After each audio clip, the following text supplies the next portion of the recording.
Ako mga mesiwa sinasagi siya ba ng tamig minoma and chiba tigi siya ako ano siya po kung nagasit mi November what you say it now o may speech sa mino ba kana sagi siya back as in stiwa ba ko nagamis ko as mi tigi bebok ano so mga tamig kung mga tatata o may ko ay siya kaskita Mushkegowuk kay bagit na tapat muna nako na ako iat sa mga tulite kay chigindot tamig kay kuang kaya ba stad ni staga bagat na ni staga ichabat si madre na kana Mushkegowuk kay ko tapinano mistet na magane he at tuskeo na o taga ito kay biche peskitas kista was kay kanista weskit ni dite kay minugot tagita ba na ako beta magay kay kuang nagaba ni sto chigir sa minumatis na no Mushkegowuk Mushkegowuk tas kanisia ano smagay kisya bag minyan mo sa tigi kuang och dit det går inte bättre med och ni står inte bättre i vita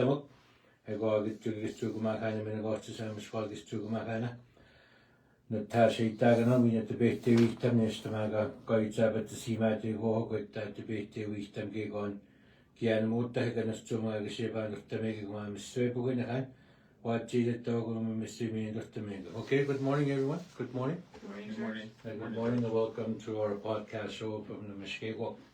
So this morning, today we'll be talking about the winter clothing drive that is organized by our Miss Deputy Grand Chief and also the Social Department, right? Yes. Okay, for that, so can you go ahead and tell us all about it?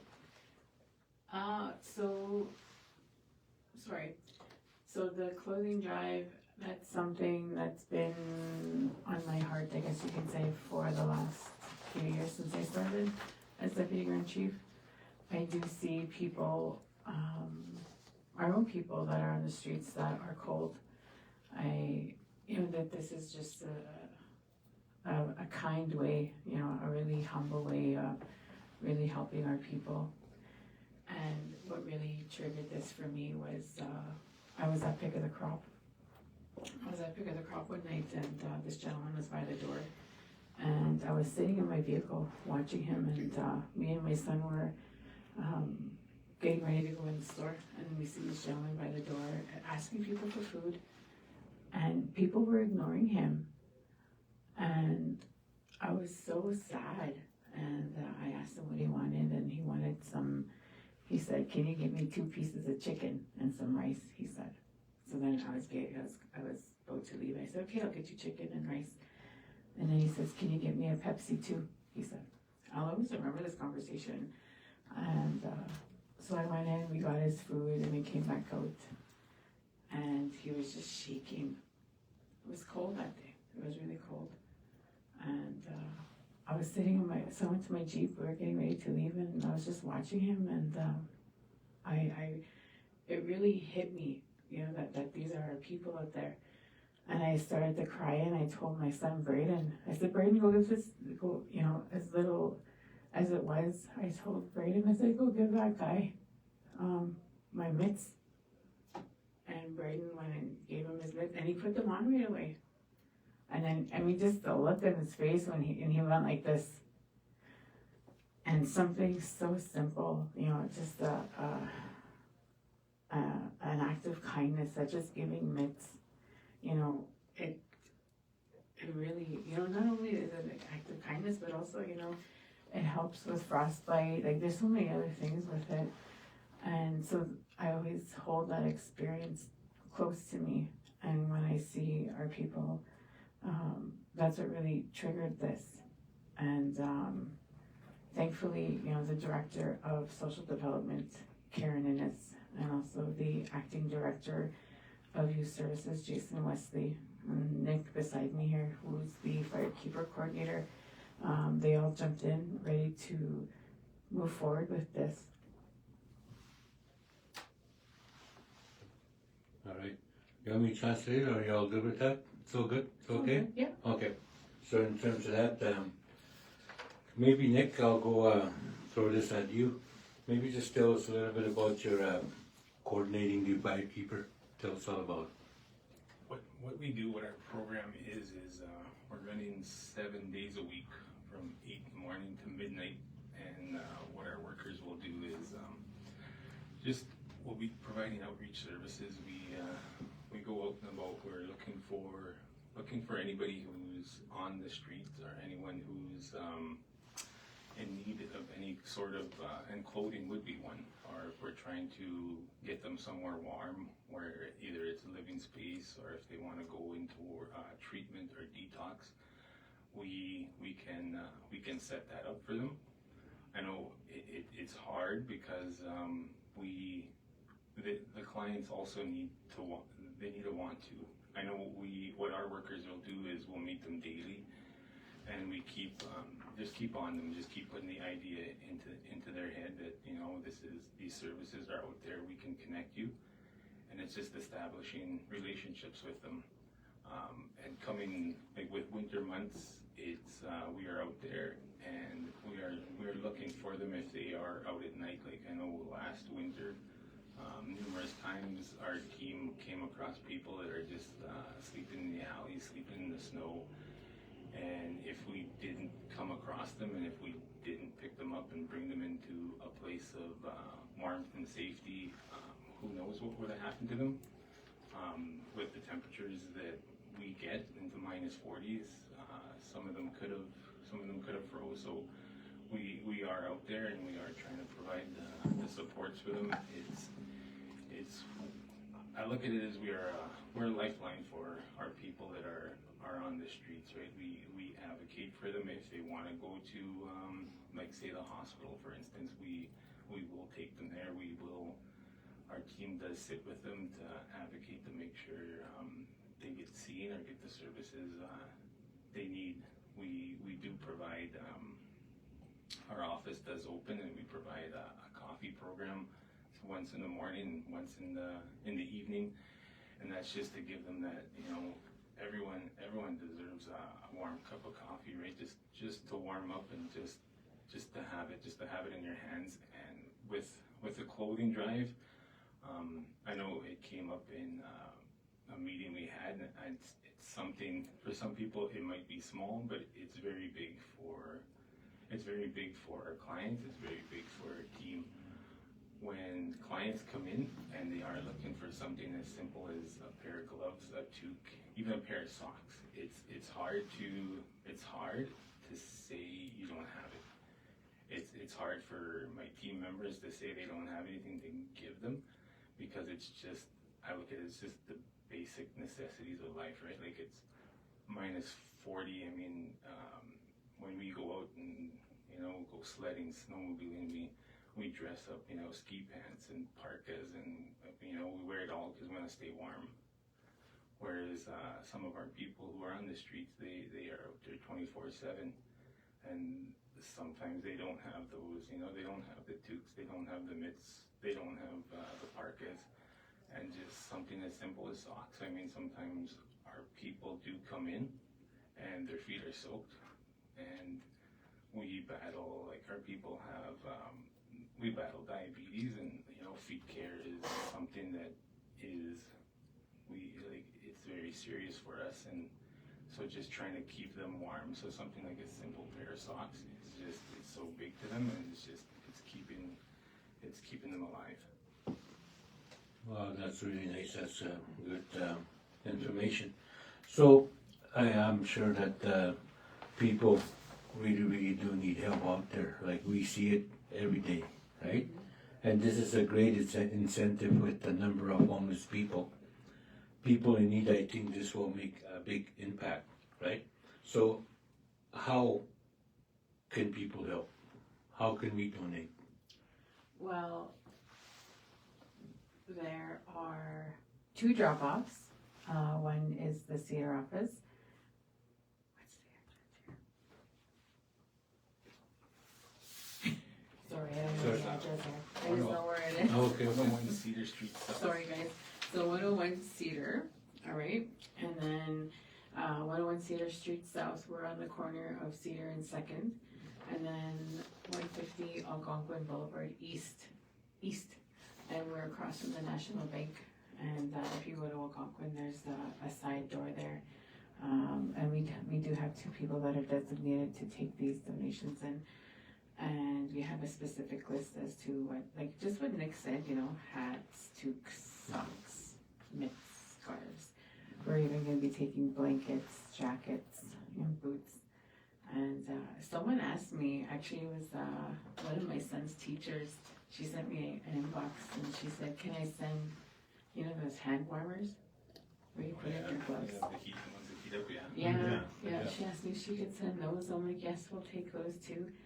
And thermal wear, like long johns, like undershirts, and and we asked that they be washed and ready to go, so to speak, and so the drive will start on Monday the 17th, and it goes right until December 5th.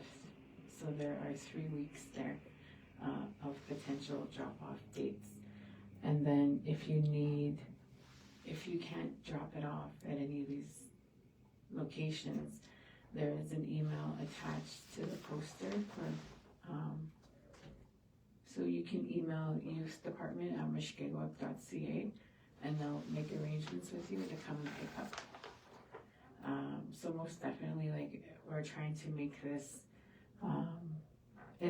as easy as possible for people to give, where we can either pick it up or they can drop off. Okay, thank you. And so it doesn't have to be new clothes, it can be used? No, it can be used clothes. But used, for sure, of course. As long as we donate and help out the homeless, right? Yeah. So, in terms of that, and we have so many, last count that I know, like over 180 homeless itself here in Timmins, right? Yeah. And it's going to grow. And it's people we know. Yeah, and it's people we know, exactly. It's people we know. And, Yeah. and that's, I go for rides in the evening with my husband and we check, okay, they're there, they're okay. You know what I mean? And the homelessness, I'll say houselessness, it's houselessness because you know what? They consider Timmins their home.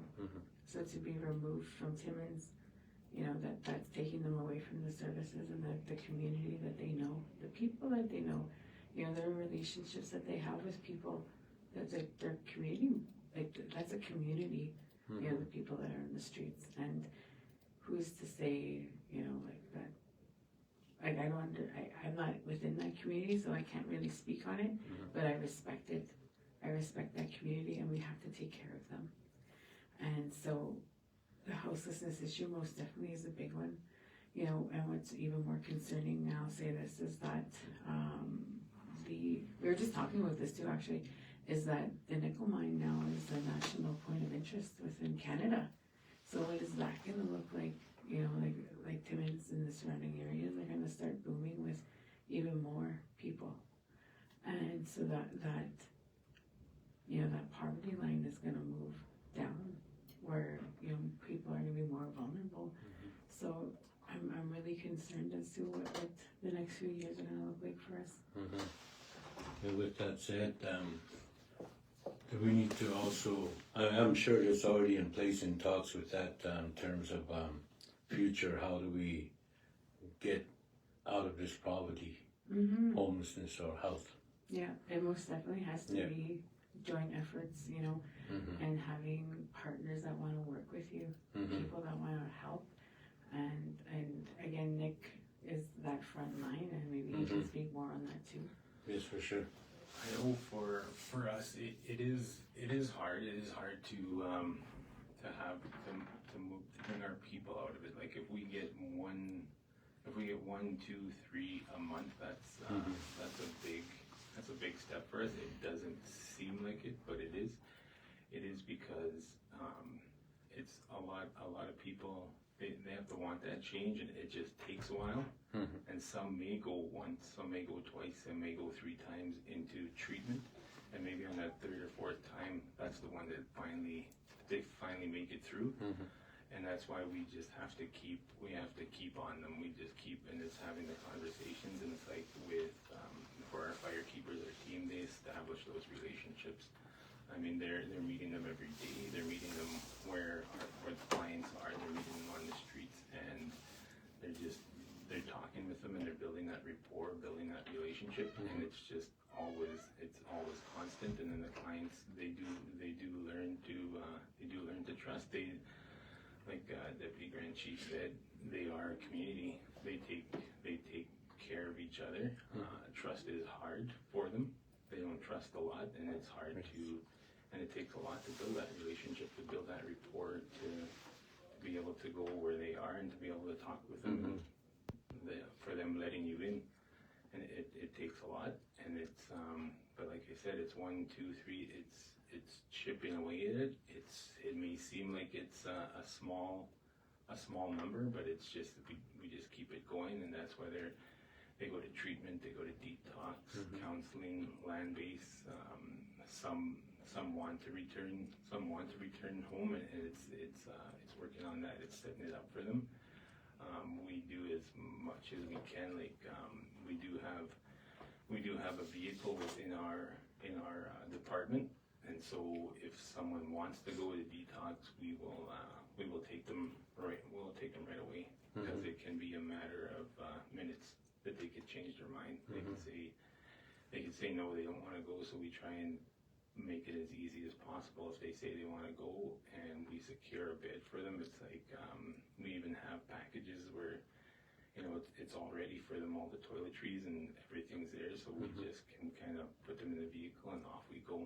So we try and make it as seamless as possible to get them there and provide every support possible that we can. And it is I know sometimes I do feel for my team, because I think sometimes they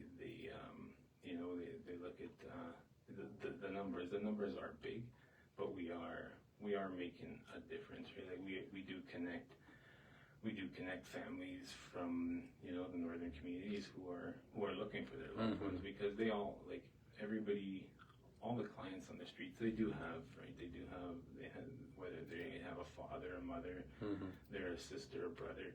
There's always somebody who, family that cares for them. They just might not be able to change. Like they might not be able to make that change. Right? It's the client that needs to, but they do.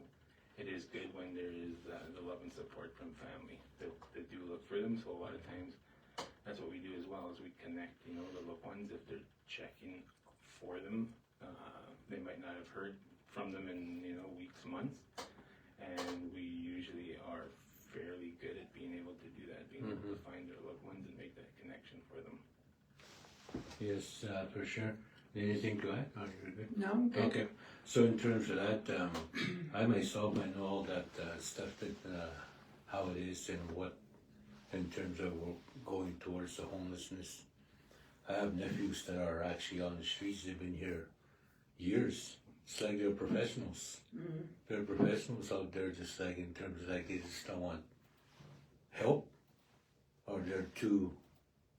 One thing we gotta look at sometimes too is the isolation of the community of North. If we have limited resources for them, what they have here, it's more like, no, I want to stay here. Yeah. This is my home. Exactly. This is their home. Yeah, exactly. Yeah. And that's how I find sometimes I'll see them every now and then. I'm not giving you money, but I can certainly give you this. Yeah. This, and that's what people need to understand, within the city of Timmins, that this is as much their home as ours. Yeah. You know what I mean? Just exactly. Just because they don't have a house or, they don't have a physical address, it doesn't mean that Timmins isn't their home. Yeah, and they're still family. Exactly. Regardless, right? Yes, most it doesn't matter how they live, how we live, it's still, at the end of the day, it's family, right? People that are really close to me, that grew up with me, like, call me Tash. And so I was walking just in front of Cedar here, and this gentleman walked by me, and he says, "Tash, is that you?" And I had absolutely no idea who he was. Again, it was someone that I grew up with. Again, because he called me Tash, I went, okay, this is someone I know. And I had to ask him who he was. And then, and I really, one thing I really want people to understand and to really hear is treat everybody how you want to be treated. Like that gentleman I seen a pick of the crop, like people were just walking by him, and it really made me sad. Like it really, really gosh. And, you know, and so my son's always been like this, where he carries money in his pocket, like just to give out. And, you know, if it was up to him, he would give his jacket. And, you know, I wish more people were like him, because we live in a really cold city. I mean, cold in terms of just how people can be. Yeah. And we can understand too, like, we do really wish people would be equally combined to helping everybody, right? Like the homeless. One thing we need to realize too, like the people that live in the cities are like, which is non-native people, right? And they get offended, nor they get stolen stuff from their property, like, and then kind of think about, okay, what do we do about that? Nothing we can do. Us, like, it's more like criminally looked after by police, right? Stuff like that. But in terms of that, it targets a lot of like us as native people where we live in the city, because we have a lot of these people that do criminal stuff, and some of them don't do criminal stuff. So that, I guess that's the dangerous thing too, is, you know, one thing to not generalize, right? Is that what you're saying? Yes. Like to like make a general observation or general comment, because that's so dangerous too. You know, I mean, we feel that as Indigenous people too. Well, oh my God, that one Native guy did that. Then we're all within that capture. Right? Yeah, exactly. Yeah. So no, I agree with that comment, George, where we can't put everybody under that one umbrella. Yeah, that's it. And it's so unfair to do that, because I know, again, us as Indigenous people, we feel that quite a bit within the city of Timmins. And when you think about the other day, we have the press release on all that criminal activity that happened. Oh yeah. And half of them are our people from the north. Yeah. Which I can say one of them is my niece. Yeah. So in terms of that, the law can look after that. The law, that's the law's job, right? Yeah. But we have to come in somewhere to kind of like help in terms of the youth, or half of them are youth, right? Yeah. Young people that are doing all this, right? Well, really, how did they get there? Yeah, exactly. You know what I mean? Exactly. And I know, again, I'm really happy that Nick is here today, because he deals with, like, you're on the ground, like feet on the ground. Yes. The really frontline stuff. And me, I'm just, I assist, I provide that support. Political. Yes. Politically, listen, yes. Yeah. So our roles are very different. But, and, you know, and that's another thing, is we were talking about that as well. But yesterday, Nick and I, before we came on, is there's so many different reasons why people are on the street. Every person has a different story as to how they got there and why they choose to remain there and really choose to stay. Some people choose to stay, like you said, your nephews, right? Yeah, exactly. And then some people want that out. And then again, Nick said, you know, they help those people. Yeah. So it's like, we really have to peel away all these layers, you know. So when I first started the talks of the winter clothing drive, I actually came up with, people were actually kind of pushing back on me, and I was like, you know what? No, this is a good thing, and it's a short-term solution for a very, you know, long game. It is a long game, so to speak. And again, it's those layers that we need to pick away at. You know, drug abuse, mental abuse. You know what I mean? All these different layers. And so it's just like, okay, let's just make sure that they're safe right now. And then from there, we can start dealing with all these other issues that they have. Warm. Yes. Make sure they're warm, right? Let's just make sure they're warm tonight. Yeah. Well, yeah. At the end of the day, right? We're all human, and we all deserve to be warm. Yeah, exactly. And it's just something. It's something that's so simple. Like it's just keeping them, having that jacket, having ski pants, having that toque. And it's simple stuff. Like I know I've talked to the deputy grand chief. We had one conversation where there was one individual who's out now. He owns a business in the Timmins area, And he said something as when he was on the street, something as simple as getting a bologna sandwich. He said to him it was like a turkey dinner. And that's what we do. We do provide that, right? We do provide, when we can, we have like water, we have the coffee, we do have sandwiches, and it's just to give them something in their belly. But it is true that there is a lot in the background for them. There is a lot of trauma they've gone through. You sit and you listen to them talk, and that's what it is. There is, and it's getting down to the root of that. But there is a lot of them that have suffered a lot of trauma. So I don't want to put you on the spot, but I got a question in terms of the firekeepers. So you come up to an individual, and you have all your materials for them to survive another night, type of thing, right? Yeah. So in terms of that, does that one of them qualify to say, I can talk to you, counsel you same time, what do you want, stuff like that?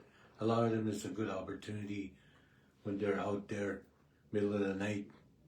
Maybe this is the best time to talk to that person and get what the needs for him to help. Maybe tomorrow he'll say, hey, take me to. Yeah. It's always talking to them about what their options are, what's out there for them, and it's just always putting that thought into their head, right? So that at least that way the clients always know. They always know they're there, and they always know where our office is. They know they know them. They know the green jackets. They know our vehicle, our red firekeeper vehicle that's deckled up. Yes, so, yes. And all the firekeepers they're all well known by the clients. So Yes, for sure. They know they're approachable, so they know they can pretty much. And if they do need that help, they go above and beyond trying to find a place for them, whether it's that detox bed, Yes. And I know, like I said, I have seen my workers where sometimes they don't have something to give out, and we've gone, and some have gone and bought stuff on their own. Like I know I've gone by, when you see someone walking around with no shoes, it's like, it's not hard to go buy a pair of shoes. It's just something, right? Like everybody needs something so simple, a pair of shoes. So I've seen a lot of my workers do that. They go out of their way. They do purchase stuff on their own. I know, like listening to the deputy talk about purchasing a chicken meal for that one individual, and I remember being on outreach with one of my workers, and we were in downtown Timmins, and I remember it was an Indigenous male and a fairly young one, and we found him in a dumpster, and he was looking for food, and I remember he popped up and he had a piece of old chicken, and that's what he was, that's what he is eating. And I remember the worker I was with, he's like, he kind of told him, put it down, I'll go buy you something, I'll go buy you a chicken, like. And just that has always stuck with me, because I've always thought, like, nobody should be eating out of a garbage can. Nobody should be eating a piece of chicken out of a garbage can. And I always thought, like, it's just, our people have always, we've lived off the land, and we survived, and now it's just, it's a different time. But to see him, chewing on a piece of chicken out of a garbage can, it was hard to see, and it's always stuck with me, because it shouldn't be happening. Yes, for sure. There was so I get a lot of swag in my job. I get a lot of gifts, and they were all piled up in my office. Like they were all in the corner. And then one of the elders that I work with, she said, "What are you doing with all that?" She's like, "What's in all those bags?" And so I showed her. I had like canvas bags, I had t-shirts, I had sweaters, and I had I don't know how many, those thermal glasses, like those thermal cups. So she took it all, and she says that's another thing that people that people that are houseless like are cups. So this year I've been trying to collect all the cups. Because last year she cleaned out 2 years worth, you know what I mean? So, and that was something else I never even thought of. So that's something I'm really cognizant of too, is just, we get a lot of swag. Like, So she's like, I have a pile now. Mm-hmm. And I really, yeah, just to give that out. And also what Nick said about food, like I know my sister-in-law, she goes out and does something, like she gives out food. Yeah. And you know what? One thing, and I'll say it this way too, is do it without posting. Mm-hmm. Do it from the kindness of your Mhm. heart, not from all the likes and selfies you'll get. No, do it from a really good place, because that's what, you know, I was taught. My grandfather always said that, do it to not get anything back in return. So it's like, you know, and I get that that's my message, is that if you're going to do it, then, you know, have it from a really a safe space in your heart. Yeah. Yes, for sure. Yeah. So I know that Jules and his wife used to do that a lot, make meals. Yeah. And they used to go walk around at night and Yeah. feed people, which was, And that's something next I would like to do, is do it on a weekend. Like yeah. yes, for sure. And it's open now. I'm pretty sure it's open to anybody to volunteer in terms of, like, I don't know if it's like, let's say I want to go volunteer with the fire keepers or stuff like that. But again, we have to watch the legalities and their. Yeah, Yes. it is something we want to do, because we have had a lot of people come and want to volunteer, and it's just. But that doesn't stop them to give. Oh yeah. To the workers, like Yeah. share that, yes, for sure. We do have people that come by and they Mhm. drop off, some meals. Some do drop off. We get clothing once in a while, and it goes faster. Mm-hmm. For sure. There is a lot of people, like our coffee program that we run. We run it in the morning and after, like evening. It's averaging, we get 40, 45, 50 people. So it's a lot, and we try and stretch out our stuff as much as we can. And then one thing we probably have to watch too is Jane Doe came in this morning. Jane Doe's coming back this afternoon. Jane Doe's back this evening. Where's your stuff we gave you? That's one thing I'm sure is being watched too. We do. How it's distributed. We do try and we give it out as evenly as we can. So like if we have so many items, it's like maybe one or two, and then we try and give everybody a piece of some sort of clothing. Yeah, for sure. Yeah, well, that's a really, it is really sensitive in terms of talking about our own people. Yet we have all these things that are growing behind our backyards, yet we're still starving. Yeah. We're still homeless. And Stuff like that. even people with homes, that again, like that poverty line, right? So I'm really cognizant of that as well. And it's, again, like, I don't know how else to stress that, like that's my friend that I grew up with, that's there, that's my next door neighbor from the res, that's there, and it's really daunting because you don't recognize them. And that's what's scary. Yes. Like the hardness of their life to that point. Even today, when we see our youth or our young men and women at our age or lower, now we got to prep for the younger generation not to go into that path, right? Yeah. That's one thing we need to work on before it happens. Yeah. We need to get out of that stage. How do we help these homeless people?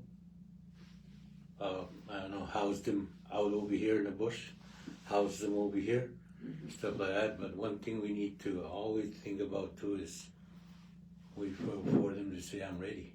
Yeah. I'm ready. And that's a painful process, right?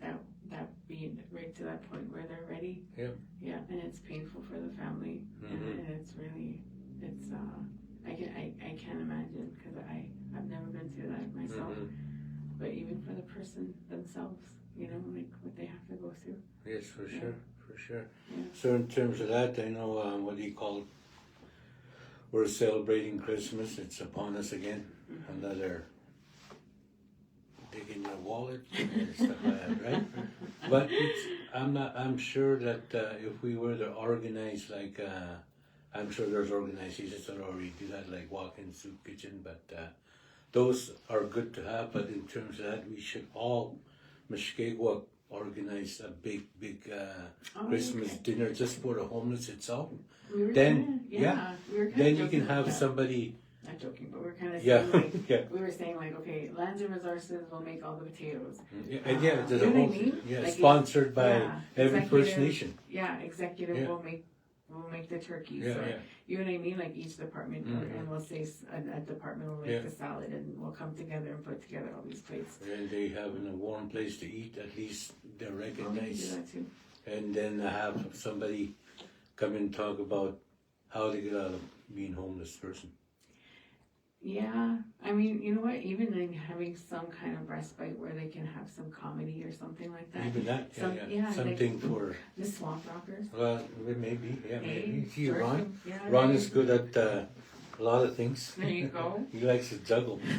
Should see him juggling. But no, for sure. Yeah. I mean, what's the date today? The 14th.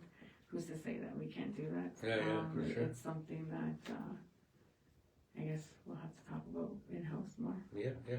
And I'm sure some other organizations right in town will say, hey, I'll be Oh helping. yeah, have like Like, a huge. Couple hours is nice in terms of that and Yeah, everybody. yeah, So yeah. That's we have, actually what great, do- George. what do we have? Every year we organize our Christmas staff party. Yeah, That's a lot of work. that is a lot of A work. lot of work. Yeah. So where can we can't say, what about our homeless? Okay, I'll leave you in charge of coordinating that then. Actually, I was thinking about maybe I'll bring a whole bunch of them at the Christmas party. Yeah, so, well, with that being said, it is very good, like, winter clothes driving is a good idea. Yes, it is. Like, Thank so, you. yeah, I told my son all about it the other day, Braden, I have a son. Oh, we have Braden's. That's Yeah. right. So he was talking about, hey, Dad, how can I help? Mhm. Maybe I'll give him my old this, old that. Hey, Yeah. son, it's up to you. Like, be nice, Yeah. and we'll figure out where to drop him off, and then we'll take it from there. And this is really a chance for community to come together Mm-hmm. for our people Yeah. and to really demonstrate and show love Yeah. and compassion at this time of year. Mm-hmm. You know, it is Christmas, and I love that sense of Christmas. You know, like that feeling, Yeah. and it's just like it's so good to give. My Mhm. grandpa was always one that gave. Like Yeah, he yeah. always gave, Yes. and so I really, I feel that. It's like Mhm. let's give together. Yes. You know, and really this is the perfect opportunity for people to give back if that's what they choose, you know, Mhm. and whatever they choose. And no donation is too small. Like, oh, I just have this. No, don't think like that. Mhm. No, you have this to give. Yes. You know, so it's like we'll take whatever you choose to give us, and we'll receive it, and we'll appreciate it very, very much. Yes, for sure. Yeah. Yeah. Well, that's very nice. Very good. Thank you. So, you have anything else to add to your? Just to top off, like I know the deputy's talking about giving, and there's just nothing, there's no better feeling, and it's giving something as simple like there's a pair of socks, there's a Mhm. pair of gloves. I think we all have extras, right? I Mhm. know I'm terrible for that. I probably do have a few pairs of gloves that I don't use, and it's just scooping them up and bringing them in. And it's just any little bit will help us, like especially this time of year. It's the Christmas season, the season of giving, and it's just there's no better feeling than to give. Yes, for sure. And Well said. it's our way. It's our Mushkegowuk way to take care of each other. Exactly. Yeah. Yeah, that's right. Mhm. So with that, thank you for coming. All right, be good. Maybe what we'll do in the future, we'll figure out. We'll talk more about. Go ahead. Can I practice my Cree? Go ahead. How? So I've been practicing my Cree. Okay. Let's see if I can say this, and I practice this all the time. I have to close my eyes. Ninas komiteno. Did I say that right? Mhm. And then gisagitin misway. Good. We good. That's good. You have anything? Any Cree? Just me, Gwetch. Yeah, that's all. Covers the whole thing. Thank you. That's it. Covers the whole. Yeah. No, covers the whole That's conversation. good, Nick. You should hear Ron speak Cree. Hey, Ron. All right. Thank you again. All right, thank you, Okay. everyone. We got Гэрчмигээс мэсэг агибэжин доктамэг мэтэн давэг чигэван яан моцгаа тэгит тинэни миногч эгач гоч чигомагет бухмина Mushkegowuk Nakogee ba mo te chige down skandibis that the gishiga. Shagamash what the Minabonagane Chigi so such a we know get to open a guachi could say. You George Nakogee, thank you, Ron. And we have Janet. Maybe Janet can be oh, Janet's gone. Okay, thank you. Watching.